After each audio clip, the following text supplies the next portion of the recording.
So I just wanted to start firstly by saying how excited we are at Marketo that there has been a coup.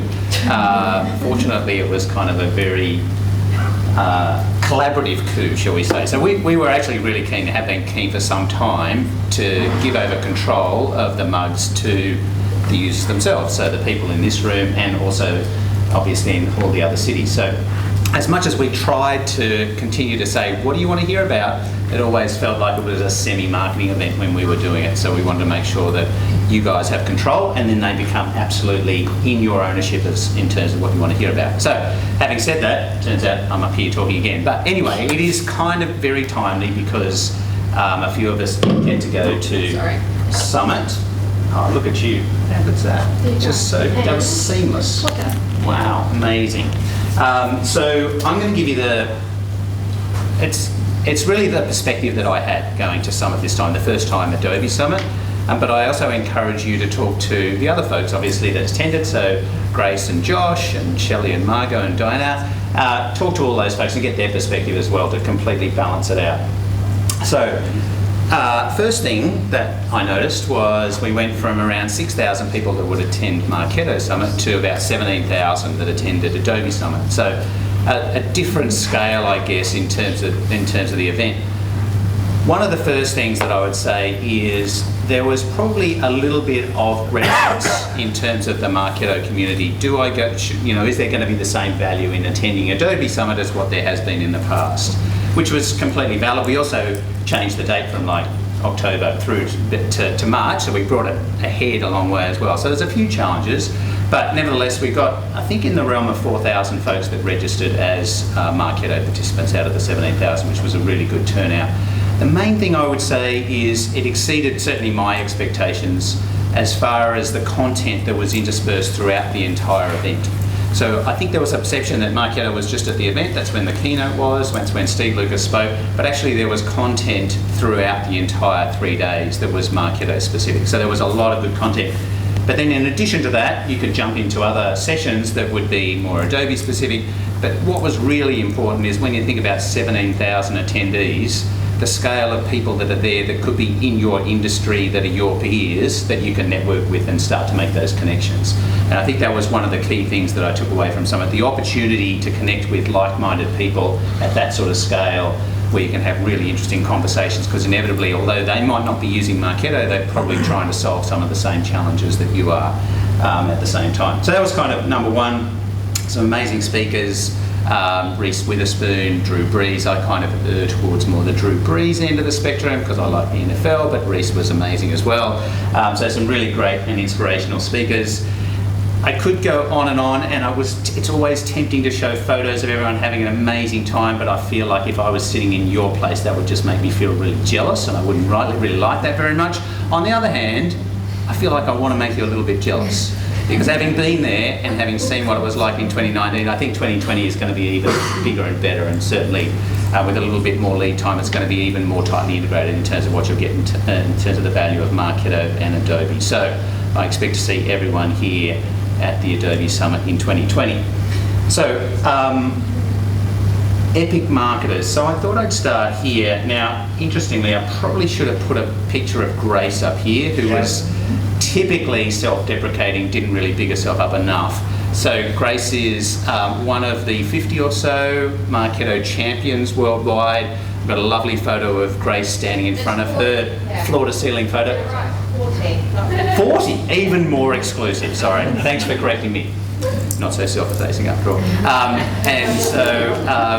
So one of our Marketo champions worldwide, and so there was obviously a number of them there.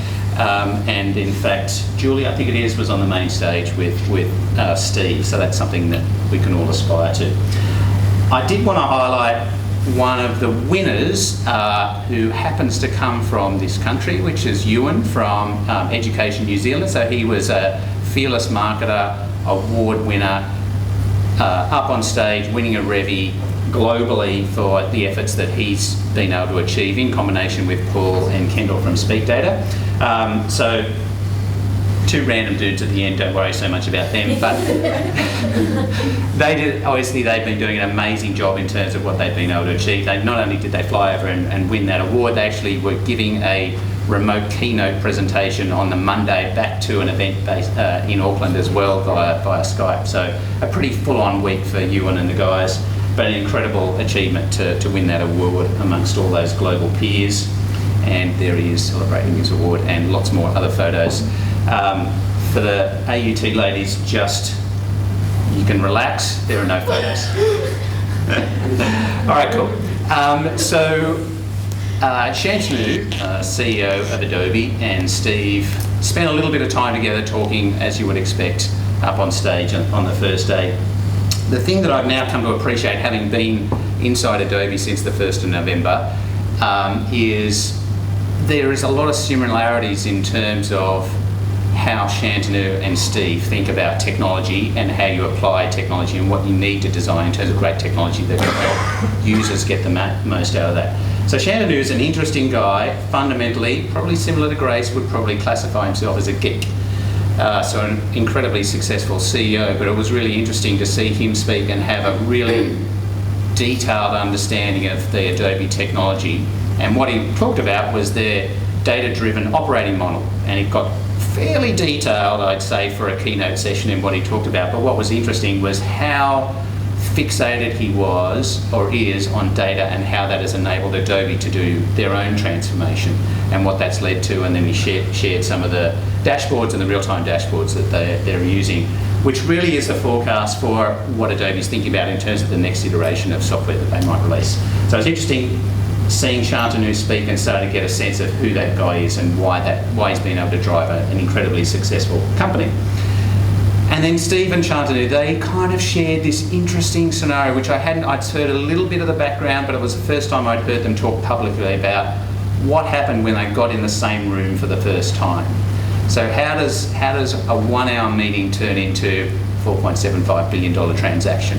And it was very interesting to hear that described, and essentially it went something like starting to chat, and as typically happens, 5 minutes into that chat, Steve Lucas gets up and starts whiteboarding and talking about, this is how I see the vision, this is what I think it means to be successful and what you need from a marketing technology platform and what are the critical elements and why you need this strong ecosystem and open APIs, blah, blah, blah. And he starts getting really excited as he does. Shantanu picks up the pen and takes and goes, well, here's how I see it, starts drawing on the other side of the whiteboard, and they start talking about what it means to be able to engage and what it means to be able to, certainly as far as Adobe's concerned, deliver amazing experiences.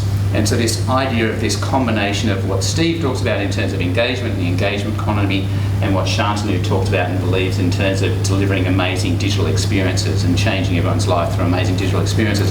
And you can see how those can converge in terms of two ideas quite easily, or at least with a little bit of, without having to stretch or bend your mind too far. I think what's interesting, and ultimately what I took away from their session, is inevitably Shantanu comes from more of a B2C traditional transactional high volume scale perspective, and Steve was bringing in actually we deal with organisations that have this more considered purchase and there's a longer consideration cycle before you actually get to an outcome.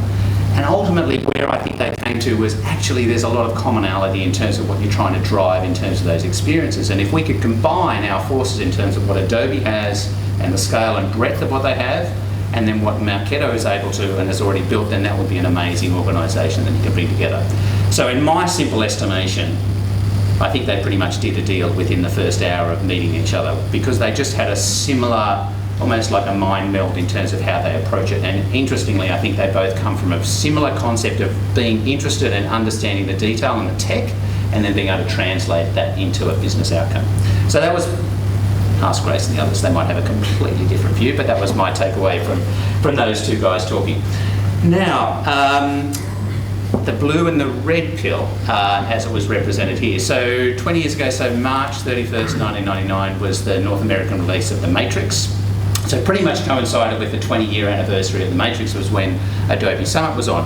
And it kind of became a theme that Steve Lucas spent a fair bit of time talking about. Now, he didn't say that blue would be aligned to one company and red's aligned to another. No, he didn't say that necessarily, but he allowed the audience to infer their own interpretation of what he then talked about, which is essentially this idea of choice.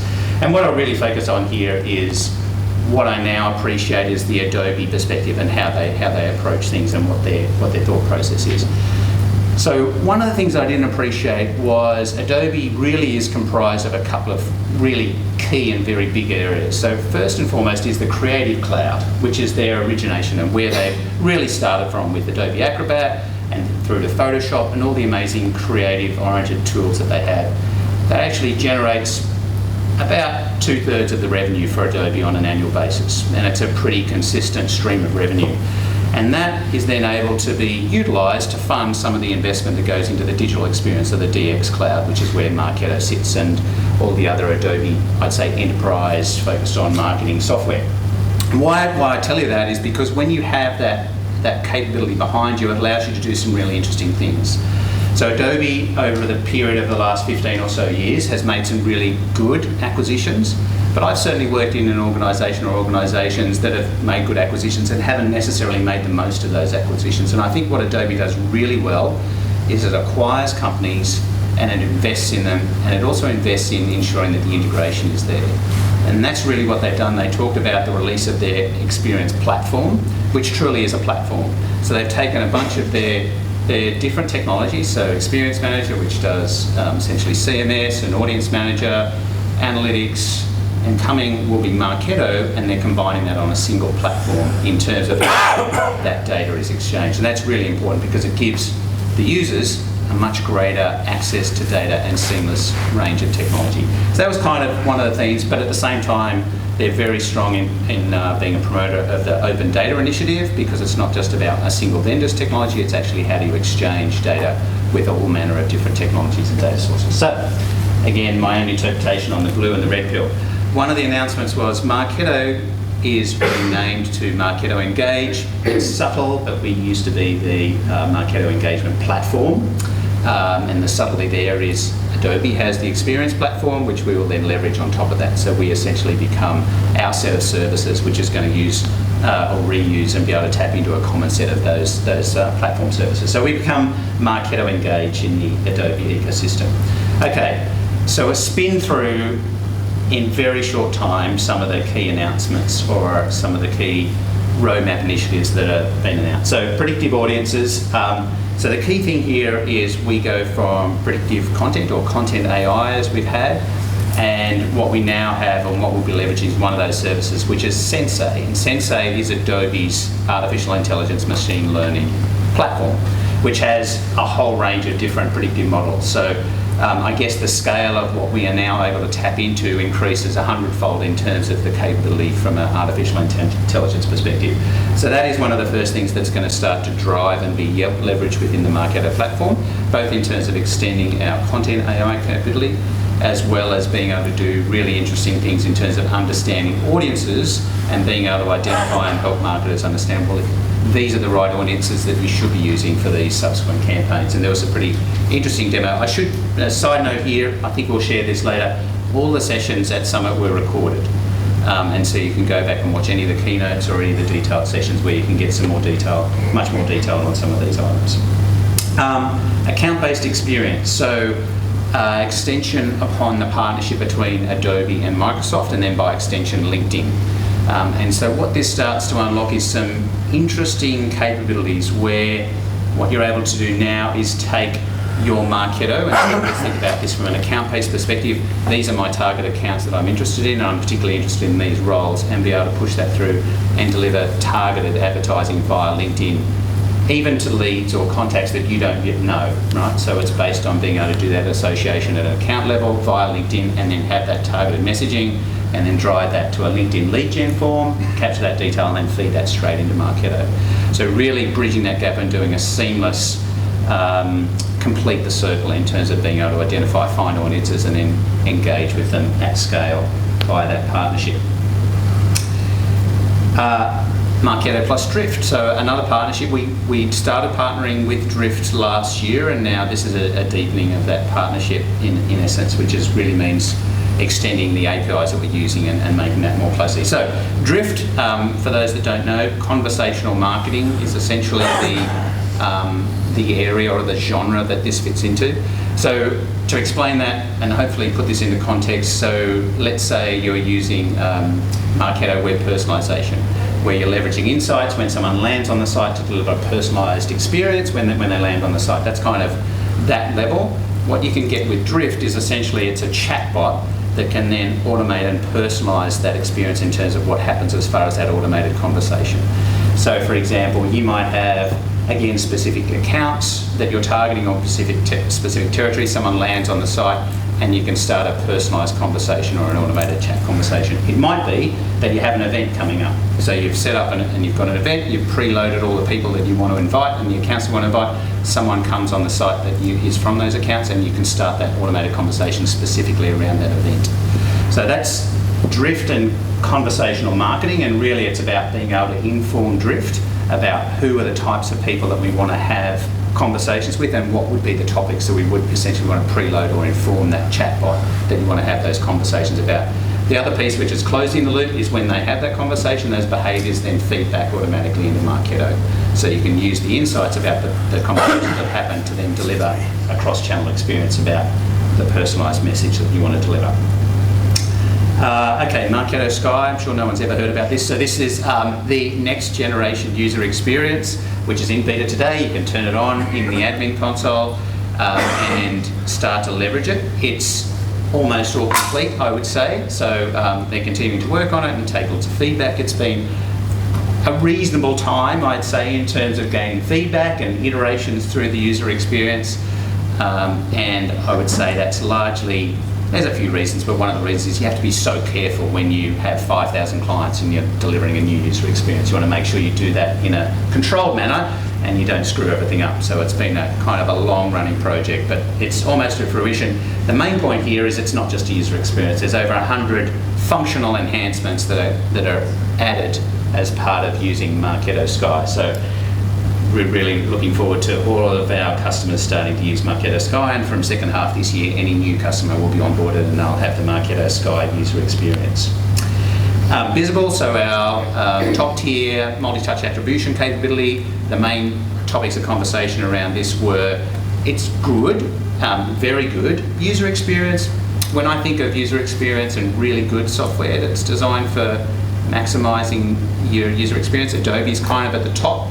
And so positively, I'd say what we're doing is we're leveraging some of that user experience design and best practices to enhance Visible, and so bring it into line with some really excellent looking analytics capability. That's kind of number one. And then also, if you're an Adobe Analytics client, you'll be able to leverage Visible directly within Adobe Analytics. So that's the second element there from a visible perspective.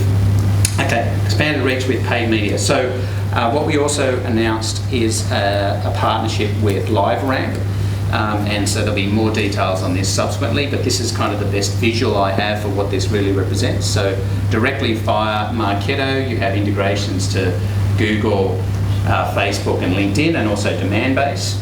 But then what LiveRamp and the partnership with LiveRamp opens up is then a whole range. So whatever DSP works for you in your market, in your geography, whoever you have those relationships with, this becomes your automated route to get to those audiences on paid media via LiveRamp.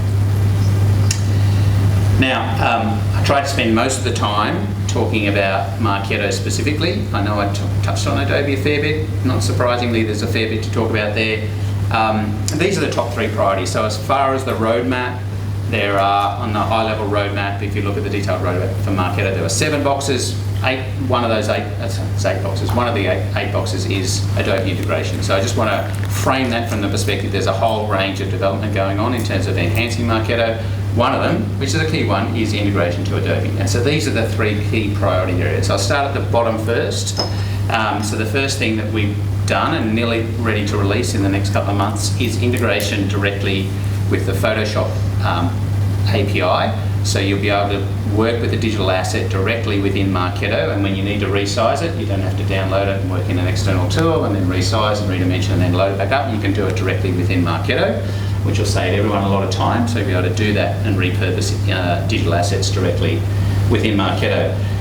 What will come as an extension to that is integration to Adobe Asset Management, so a single centralized asset management repository. So if you've got a whole bunch of assets that you need to be able to utilize across a whole range of channels, external advertising, as well as on your website, as well as in your Marketo email templates, you'll be able to tap into a single asset management repository. So that's kind of on the bottom level.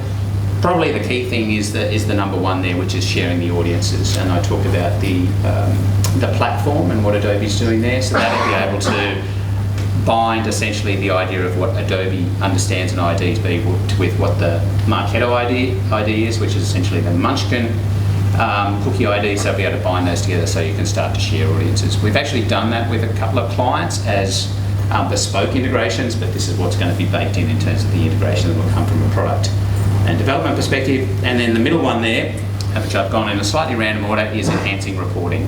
And again, this is very much designed around some integration with Adobe Analytics, but importantly, taking the best user experience we can from the analytics capability and being able to bring that across into Marketo's analytics. So I will finish there as the very quick run through of the summit comes to you. The key message that I would leave you with is you all should be there next year if you can get there in any way, shape or form. It was epic being there, and this is really Steve's words. He wants everyone here to make every experience epic. All right, cool. Okay, back to you, Grace.